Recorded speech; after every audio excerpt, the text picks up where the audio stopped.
Hi, I'm Jeff Dixon. Welcome to You Can't Say That. It's our series where we're talking about this world that we live in and how do you respond to people who would be jumping in your face saying that there are certain things that you just can and cannot say. Today, specifically in this episode, we want to talk about how do you respond to people that oppose free speech. Ultimately, free speech is a great thing, and we wouldn't be able to have a democracy without it.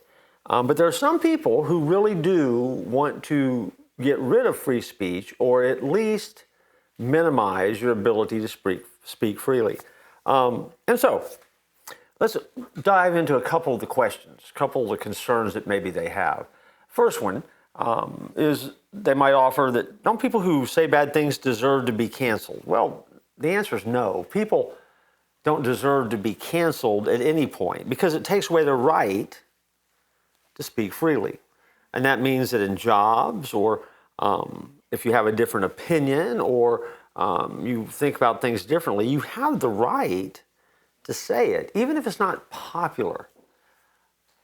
Where we run into problems is how you say it and the way that you communicate it. There are some people out there that think the government should be able to stop websites and TV channels from saying things that aren't true or from spreading, what was that phrase that was used in a previous president's administration, fake news? There are a lot of people that don't want fake news out there. But at the end of the day, if the government stopped people from saying things that it disagrees with, then it also would be using its power to have people stop criticizing it.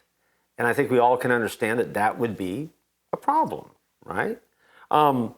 Freedom of the press lets people spread lies, of course. Because if you have a free press, people can write things that aren't true. But at the end of the day, it's not a government's job to determine truth. The responsibility lies on those that are reading it or hearing it or processing it.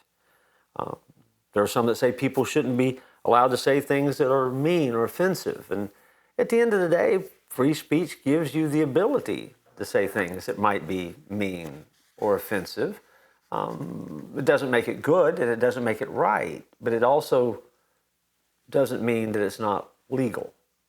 And that's where we get down to the reality about what you can and can't say, because freedom of speech is one of our most basic and important freedoms. Freedom of speech is not defined by people who say what you want to hear. That's not free speech. Freedom of speech means that you're going to hear things you don't want to hear.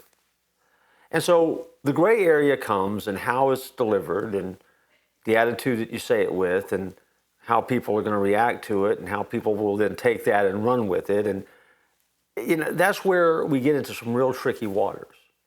But we live in a day and age where people are convinced that you can't say that. It's okay to speak the truth.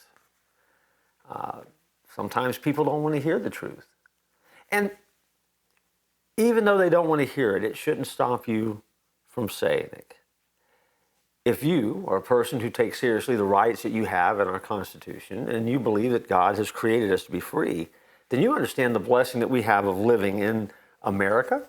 You understand the blessing that we have in having open communication. You understand the blessing that we have in being able to share our thoughts, our opinions, and most importantly, our faith in a world that desperately needs to hear it.